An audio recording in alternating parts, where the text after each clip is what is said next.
एक गुरु अपने शिष्यों को प्रवचन दे रहे थे। वह बोल रहे थे कि हजारों मील का सफर भी सिर्फ एक ही कदम से शुरू होता है।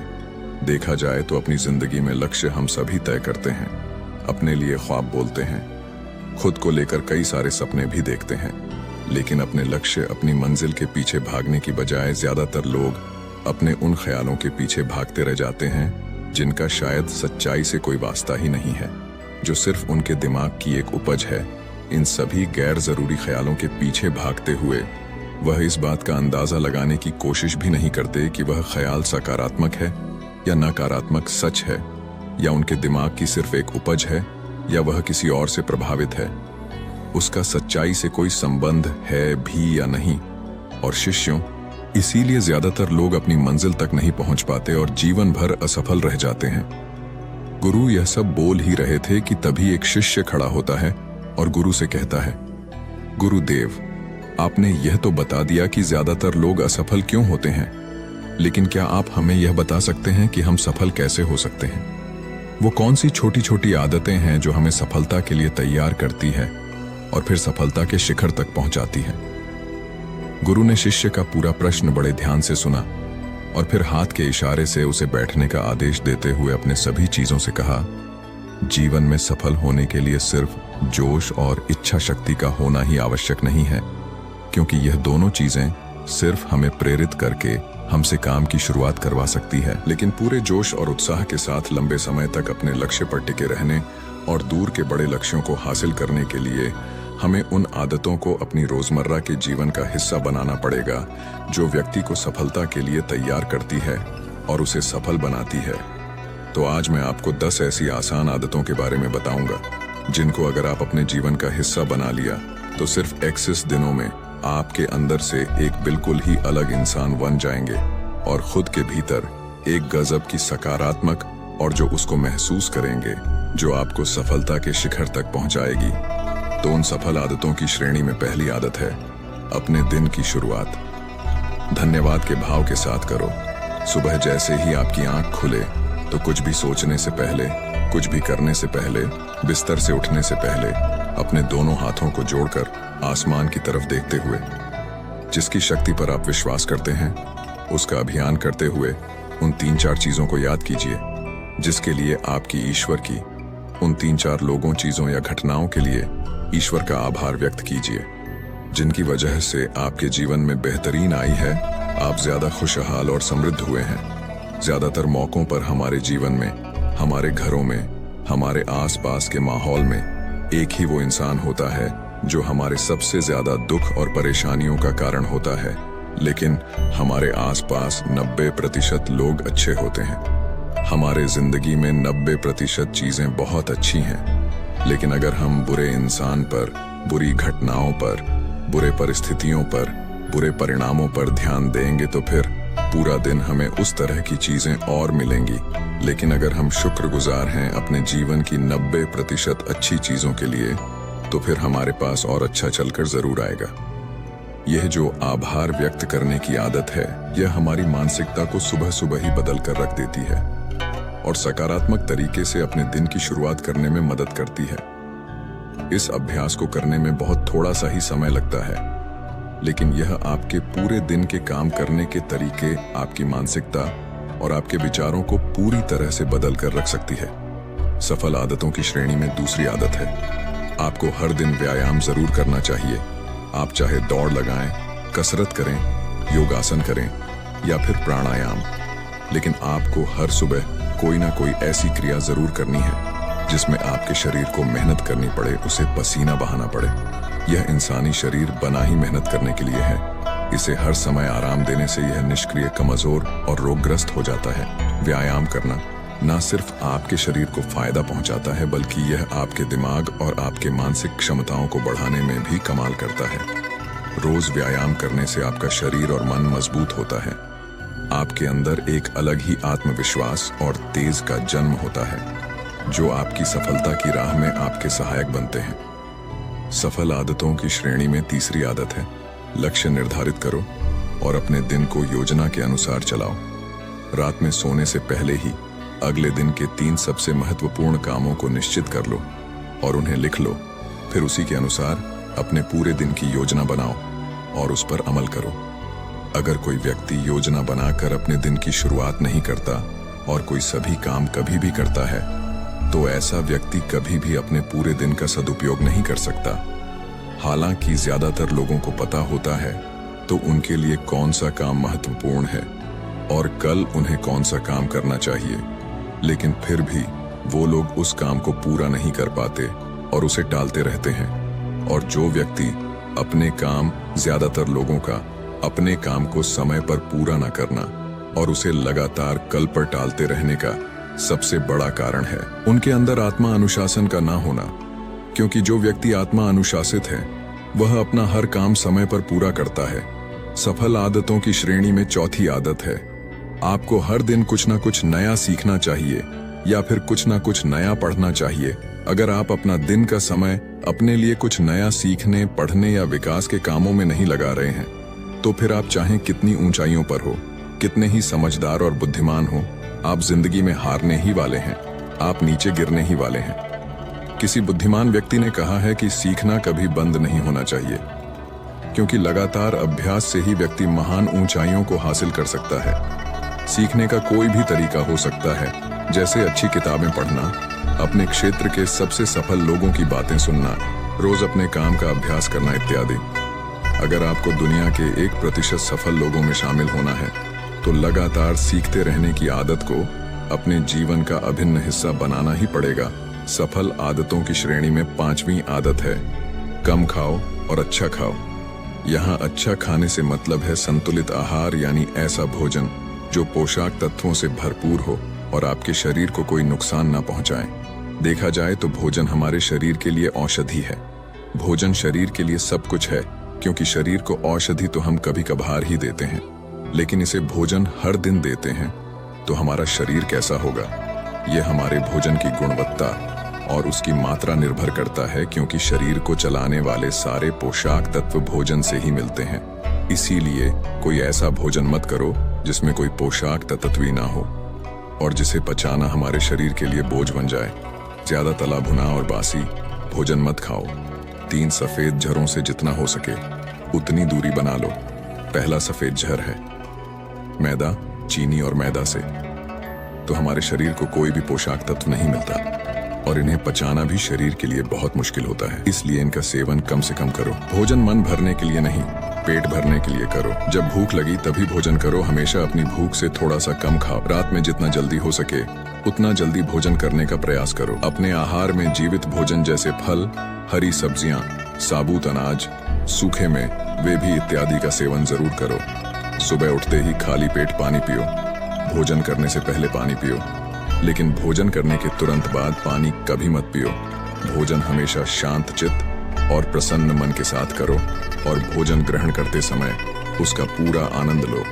हम जैसा अपने शरीर को भोजन देते हैं, यह उसी के अनुसार काम करने लगता है। इसीलिए अपने भोजन और उसकी गुणवत्ता का ध्यान रखो। सफल आदतों की श्रेणी में 6ठी आदत है, उनके साथ हर दिन थोड़ा सा समय बिताओ। जो आपसे सच्चा प्रेम करते हैं, आपकी परवाह करते हैं, जैसे आपके माता पिता, भाई बहन या फिर आपके सच्चे मित्र। यह एक आदत आपके परिवार में खुशी और शांति लाती है। परिवारजनों के बीच प्रेम और एकता बढ़ती है, जिससे आप ज्यादा खुश और शांत रहने लगते हैं। पारिवारिक तनाव कम होने की वजह से अपने जरूरी कामों पर ज्यादा ध्यान दे पाते हैं और ज्यादा अच्छे परिणाम हासिल कर पाते हैं। सफल आदतों की श्रेणी में 7वीं आदत है, हर दिन थोड़ा सा समय के लिए भी निकाले, और इस थोड़े से समय में आपके साथ कोई और नहीं होना चाहिए। यह आपका अपना समय है, जिसमें आप अकेले एकांत में रहेंगे, खुद के बारे में चिंतन करेंगे, खुद की अच्छाइयों और बुराइयों के बारे में विचार करेंगे, अपने भविष्य के बारे में सोचेंगे, अपने काम के बारे में सोचेंगे, अपने भीतर उतरने का प्रयास करेंगे। इन एकांत के पलों का उपयोग आप खुद को और भी बेहतर तरीके से जानने और समझने में करेंगे। इस समय आप खुद की कमियों के बारे में विचार करेंगे और उन्हें कैसे ठीक कर सकते हैं, इस पर मंथन करेंगे। सफल आदतों की सूची में 8वीं आदत है, समय का सही प्रबंधन करना, उसका सही उपयोग करना। जिंदगी दिनों, महीनों और सालों में गिनी जाती है, तो जिसने अपना दिन संभालना सीख लिया उसका महीना संभल जाएगा, और जिसने अपने महीने संभालने सीख लिए उसके साल संभल जाएंगे, और जिसके साल संभल गए उसकी पूरी जिंदगी संभल जाएगी। इसीलिए अपने दिन को सही तरीके से संभालना सीख लो। जो सबसे महत्वपूर्ण काम है उन्हें सबसे पहले खत्म करो। जिंदगी के किसी भी क्षेत्र में देख लो, घंटे तो सबके पास 24 ही होते हैं, लेकिन इन्हीं 24 घंटों में कुछ लोग कमाल कर जाते हैं। अपने एक हैं, जीवन में न जाने कितने सारे काम कर जाते हैं, लेकिन दूसरी तरफ ज्यादातर लोग छोटे छोटे कामों में ही उलझे रह जाते हैं और जीवन भर यही कहते रहते हैं कि इस काम के लिए समय नहीं है, उस काम के लिए समय नहीं है। तो आखिर समस्या कहाँ है? समस्या है अपने समय का सही प्रबंधन ना कर पाना। सफल आदतों की श्रेणी में 9वीं आदत है रात में जल्दी सोएं और सुबह जल्दी उठें। जो व्यक्ति सुबह जल्दी उठता है उसे कुछ अतिरिक्त समय मिल जाता है सबसे महत्वपूर्ण कामों को खत्म करने का, जैसे ध्यान का अभ्यास, व्यायाम, किताबें पढ़ना इत्यादि। सुबह जल्दी उठकर ध्यान का अभ्यास करने से दिन भर मन शांत और प्रसन्न रहता है। इसके साथ ही सुबह जल्दी उठकर काम शुरू करने से व्यक्ति का काम समय पर पूरा हो जाता है और वह बेवजह की चिंता और तनाव से बच जाता है। सुबह जल्दी उठकर काम खत्म करने से व्यक्ति के अंदर एक ऐसा अनुशासन जन्म लेता है जो उसे सफलता के शिखर तक पहुंचा सकता है। सफल आदतों की श्रेणी में 10वीं आदत है वीर या 8 धूम्रपान और मदिरापान से बचें। यह तीनों ही काम ऐसी बुरी लत है जो निश्चित रूप से आपको पीछे ले जाने वाली है। यह तीनों ही काम आपके मानसिक और शारीरिक स्वास्थ्य के लिए बहुत ही हानिकारक है। पीढ़ियां आज आपके तेज और कांति को खत्म करता है और साथ ही आपको शारीरिक व मानसिक रूप से कमजोर बनाता है। हालांकि इन तीनों चीजों को छोड़ना आसान नहीं होता, लेकिन अगर आप चाहें तो मजबूत इरादे और दृढ़ इच्छा शक्ति के बल पर इन्हें छोड़ सकते हैं, इनसे निजात पा सकते हैं। इतना कहने के बाद गुरु ने अपना प्रवचन समाप्त कर दिया और वह मौन हो गए। यह देखते ही सभी चीजें समझ गए कि अब यहां से जाने का समय हो चुका है। उन सब ने इस जानकारी के लिए गुरु का धन्यवाद किया और वहां से चले गए। तो दोस्तों, उम्मीद करता हूं आपको इस कहानी से एक अच्छी सीख मिली होगी। ये कहानी आपको कैसी लगी हम एक कमेंट बॉक्स में कमेंट करके जरूर बताएं। अब चलिए दोस्तों, जानते हैं कि अपने बुद्धि को सबसे तेज और धारदार कैसे बनाएं। तो चलिए हमारे दूसरे कहानी की शुरुआत करते हैं। दूसरी कहानी बुद्धिमानी से जुड़ी गौतम बुद्ध की कहानी। एक गांव में एक लड़का था जिसका दिमाग बहुत तेज था। उसकी यह खासियत थी कि वह किसी भी चीज को बहुत ही आसानी और कम समय में सीख लेता था, जबकि उसी चीज को सीखने और समझने के लिए अन्य लोगों को काफी समय लग जाता था। लड़के की यह ख्याति दूर दूर तक फैल गई। सभी लड़के की तारीफ में कहने लगे कि उसके जितना बुद्धिमान कोई नहीं है। लड़का चित्रकारी, मूर्ति बनाना, गीत गाना जैसे अन्य कई चीजों को जानता था। अपनी प्रसिद्धि को बढ़ाने के लिए वह अन्य काम और चीजों को भी सीखने लगा। इस तरह से उसे अपनी बुद्धिमत्ता पर अहंकार हो गया, क्योंकि वह साधारण व्यक्ति होकर कई असाधारण काम भी आसानी से करने लगा था। एक दिन लड़के का सामना भगवान गौतम बुद्ध से हुआ। लड़के को खुद पर खूब अहंकारी था और इस कारण उसे किसी से ईर्ष्या नहीं होती थी, क्योंकि वह खुद को ही श्रेष्ठ समझता था। लेकिन पहली बार उसे गौतम बुद्ध को देख ईर्ष्या हुई और वह अपनी तुलना बुद्ध के साथ करने लगता है। वह देखता है कि बुद्ध के पास भिक्षा मांगने के लिए एक कटोरा है और उसके पास अपार धन। बुद्ध ने साधारण वस्त्र धारण किए थे और उसके वस्त्र कीमती थे। बुद्ध नंगे पैर थे और वह नंगे पांव जमीन पर पैर भी नहीं रखता था। इस तरह से लड़का एक नहीं बल्कि कई चीजों से गौतम बुद्ध के साथ अपनी तुलना करने लगा। हर चीज से तुलना करने के बाद वह मन ही मन सोच है कि आखिर मैं इस भिक्षु के साथ अपनी तुलना क्यों कर रहा हूं, जबकि इसका और मेरा जीवन बिल्कुल अलग है। वहां मौजूद सभी लोग गौतम बुद्ध का सम्मान कर रहे थे। लड़का सोचने लगा कि आखिर इनमें ऐसा क्या है जो मुझ में नहीं है, जिस कारण मेरे भीतर इनके प्रति ईर्ष्या पैदा हो गई। अपने मन में चल रही जिज्ञासा को शांत करने के लिए वह बुद्ध के पास जाता है। तो आखिर वास्तव में कौन है? बुद्धिमान बुद्ध के पास जाकर वह कहता है, मैं इस गांव का सबसे बुद्धिमान व्यक्ति हूं और आप अपने आसपास जो भी देख रहे हैं मैं वह सब करना जानता हूं।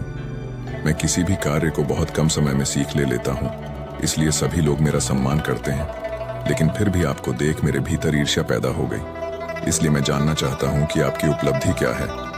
सभी आपको इतना आदर सम्मान क्यों दे रहे हैं? लड़के के सवाल का जवाब देते हुए बुद्ध कहते हैं, मेरी कोई उपलब्धि नहीं है, लेकिन तुम कह सकते हो कि मेरी यही एक उपलब्धि है। बुद्ध लड़के से पूछते हैं, क्या तुम्हें नींद अच्छी लगती है? लड़का कहता है कि भला कैसे नींद अच्छी लग सकती है? बुद्ध कहते हैं कि जो तुम्हें अच्छा और बुरा लगता है, मैं इनसे भी ऊपर हूं। मुझे ना निंदा सताती है और ना अपनी प्रशंसा से प्रसन्न होता हो।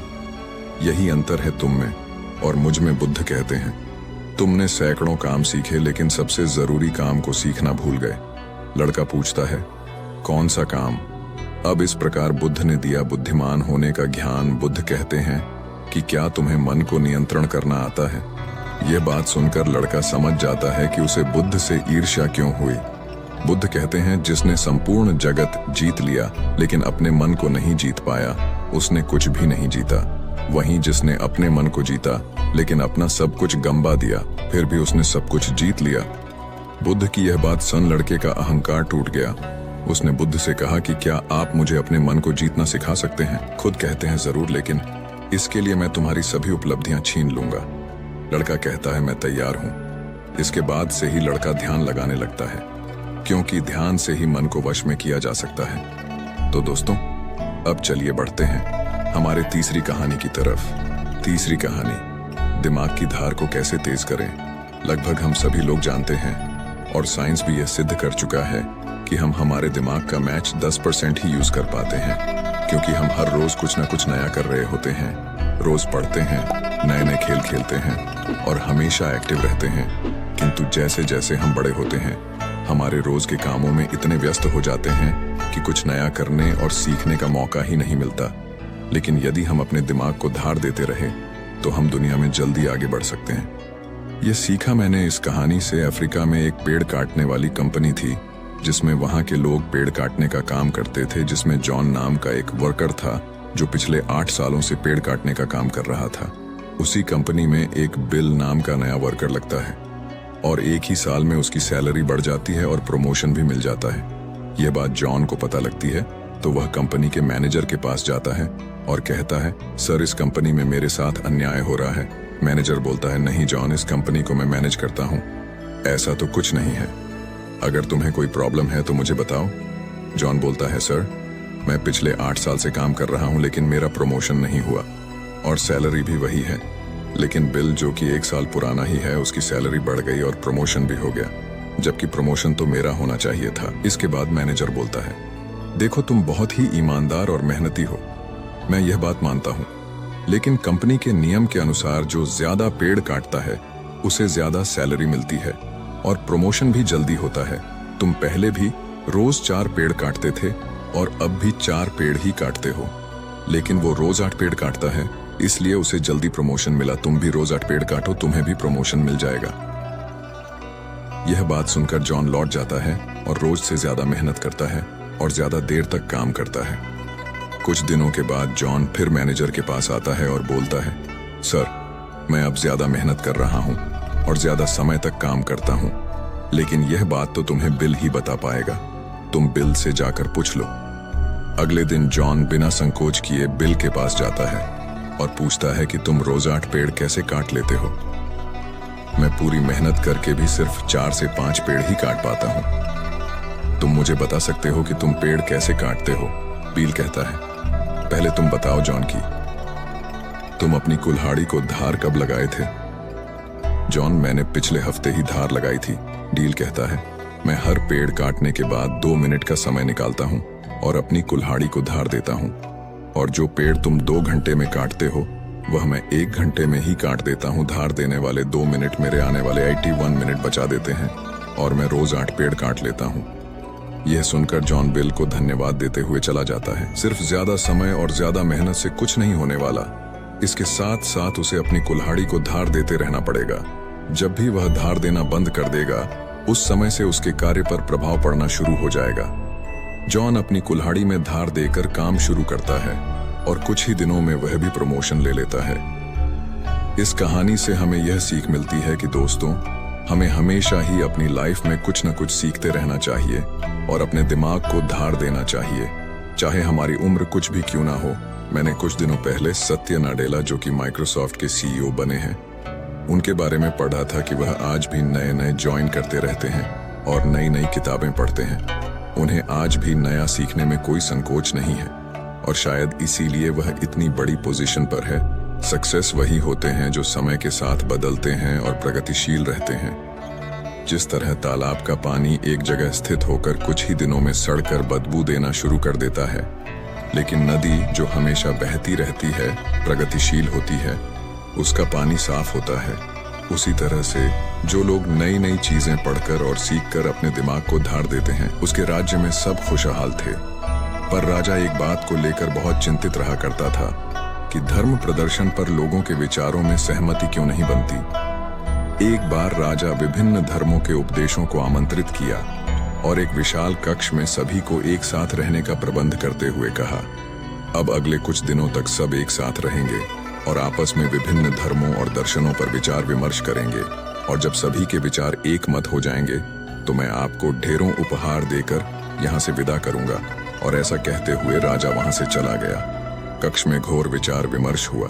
सभी अपनी अपनी बात समझाने में लगे रहे, पर कुछ दिन बीत जाने पर भी वे एक मत नहीं हो पाए। पड़ोसी राज्य में रहने वाले एक महात्मा जी को जब यह बात पता चली तो वह तुरंत राजा से मिलने पहुंचा। उसने कहा, हाय राजन, मैंने सुना है कि तू बड़ा दानी है, क्या तू मुझे भी दान देगा? महात्मा जी बोले, अवश्य बताइए, आपको क्या चाहिए? राजा बोला, महात्मा जी, मुझे तेरे अनाज की गोदाम से कुछ अनाज चाहिए। राजा जी, बिल्कुल, आप मेरे साथ आइए। राजा उन्हें गोदाम तक ले गया। वहां पहुंचते ही महात्मा जी बोले, अरे यह क्या राजन, तुम्हारे गोदाम में तो तरह तरह के अनाज रखे हैं, तुम इन सब की जगह कोई एक ही अनाज ही क्यों नहीं रखते? राजा को यह सन थोड़ा अचरज हुआ और वह बोला, यह कैसे संभव है? अगर मैं गेहूं, चावल, दाल इत्यादि की जगह बस एक अनाज ही रखूंगा तो हम अलग अलग स्वाद और पोषण के भोजन कैसे कर पाएंगे? और जब प्रकृति ने हमें इतने ढेर सारे आने दिए हैं तो बस किसी एक अन्य का ही प्रयोग करना कहाँ की बुद्धिमानी है?